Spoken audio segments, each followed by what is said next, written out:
the numbers we're building. How many? He fades amongst them, so there must be at least 5 to 10,000. Please skin them myself. Burn their goat piss and hides. But 3 ropes are cut on the drawing. There are dark friends inside our walls.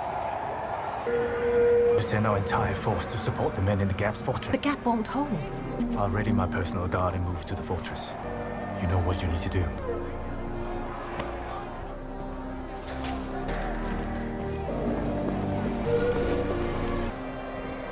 The Gap will not hold. Remember the first time Father let us help him with his armor? That armor kept him safe. His father. I need my armor today. You should stay in the city. The men will hold the Gap, and if we cannot, the women will hold the city. It is what our family has done for 1,000 years. What we cannot... You're right, sister. Today, Tywin's Gap will fall, and then this city will fall after. The whole world will burn. The Dark One is waking. The last battle. But it is not ours to win, you and I. We will slow his forces as much as we can. Let us hope we buy the women and men of this world enough time to stand a fighting chance. I will not let our city fall.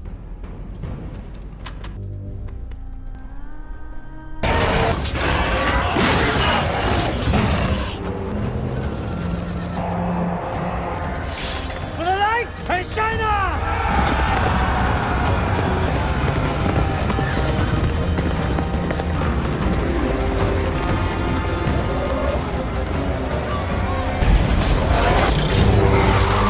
Let them buy every step they take with blood.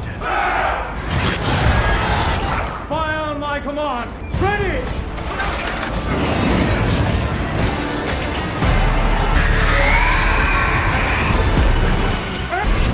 May the last embrace of the mother welcome you home.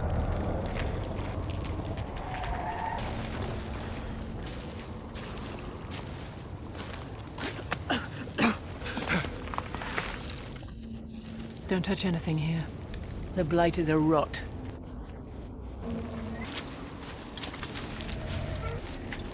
We're getting closer. What are those? The 7 towers of Malkier. Have some of that. What did you dream? It was the Dark One. He knows where we are. Coming!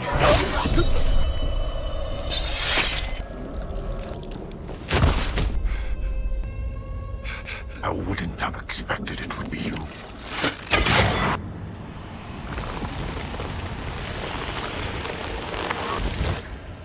That's better.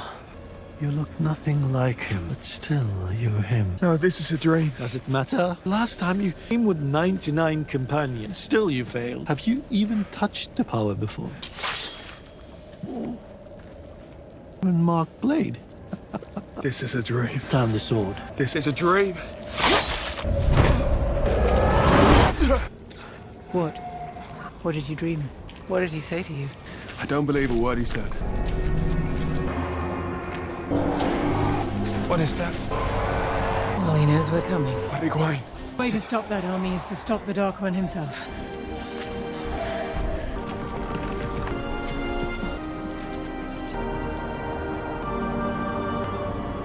This is it, isn't it? I know this place. You said that whoever goes with the dragon to the afterworld will die there. Does that include you? Stay.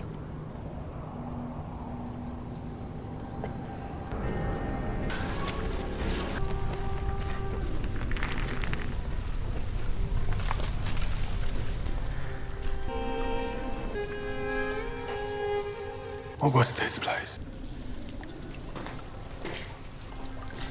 You said you remember this place. Pieces don't fit together. It's like a puzzle or a dream.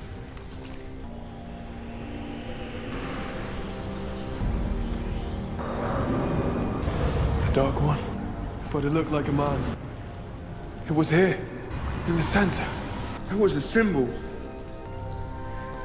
The eye. Rand! What did you think would happen?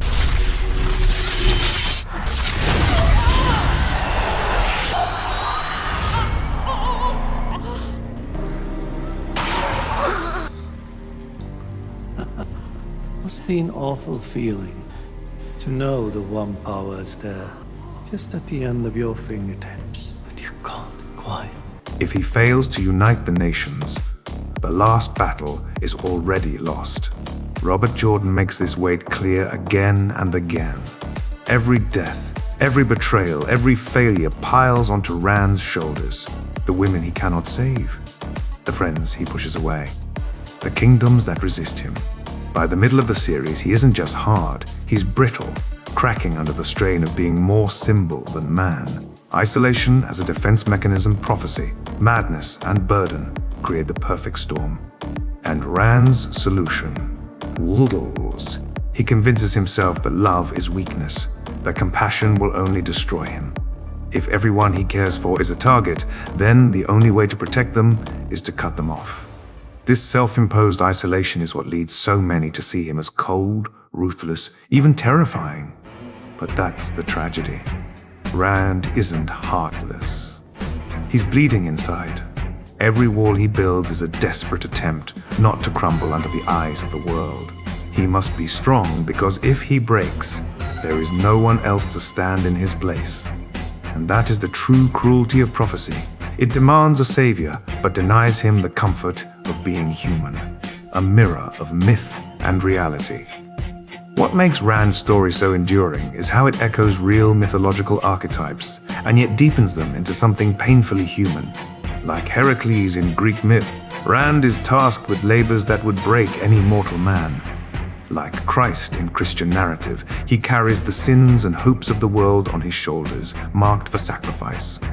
Like Odin in Norse legend, he suffers not only for wisdom, but because his destiny demands pain. But unlike those distant mythic figures, Rand is written with vulnerability. We see his doubts, his fear, his anger. We see him struggle to reconcile the boy he was with, the symbol he must become. And in that struggle, Jordan gives us not just a hero, but a mirror. Because who among us hasn't felt the weight of expectation? Who hasn't feared losing themselves to the demands of others? Rand's journey takes those very human fears and magnifies them to a cosmic scale. The price of destiny. By the time Rand reaches his breaking point, he is no longer simply the dragon reborn. He is the embodiment of the cost of destiny. Every scar on his body, every voice in his head, every relationship torn apart is a reminder that saving the world isn't noble. It's annihilation of the self. And yet, here's the miracle. Rand does not shatter. He bends, he breaks, he falls into darkness. But there remains a spark, however small, of the boy from the two rivers. And in the end, it's not prophecy, not power, not even the taint that defines him. It's the choice to keep going. The dragon's prophecy is not a story of triumph, it's a story of survival. It's about carrying a weight no one should have to bear, and still taking one step forward. So when we talk about Rand al'Thor, don't just picture the blazing sword, the duels with Forsaken, or the final confrontation with the Dark One. Picture the boy standing alone against the silence of prophecy, the creeping dread of madness, the crushing weight of destiny.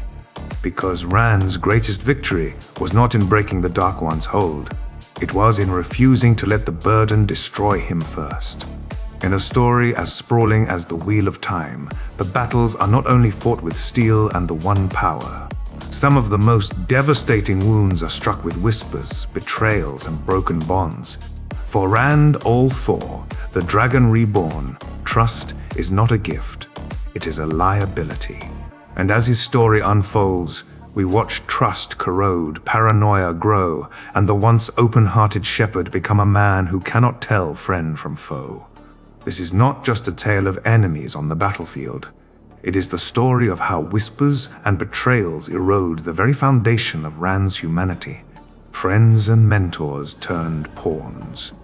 Early in Rand's journey, trust is his lifeline. He has Tam, the steady hand of a father. He has Mat and Perrin, his brothers in arms. He has Egwene, the childhood companion who shares his heart. And, of course, he has Moiraine, the Aes Sedai who guides him from the two rivers into the vast, dangerous world. But What happens when those pillars begin to crumble? Consider Moiraine herself. She is mentor, protector, and manipulator all at once. Rand depends on her knowledge of prophecy, of the One Power, of the world itself. But at the same time, he knows she has her own agenda, her own loyalties to the White Tower. Every piece of guidance comes with the sting of uncertainty. Is this for my good or for hers? That doubt grows, gnawing at Rand's trust. Even his friends become tangled in webs of politics and prophecy. Egwene rises as Amyrlin, forced to act not as childhood friend, but as rival authority. Mat, with his strange luck and shifting loyalties, becomes unpredictable. Perrin struggles with his own path, torn between duty to Rand and the call of the wolves. What once was friendship becomes fractured by destiny, until Rand can no longer tell where loyalty ends and betrayal begins. It is a cruel irony. The pattern gives him companions, but the very weight of being the dragon isolates him from them.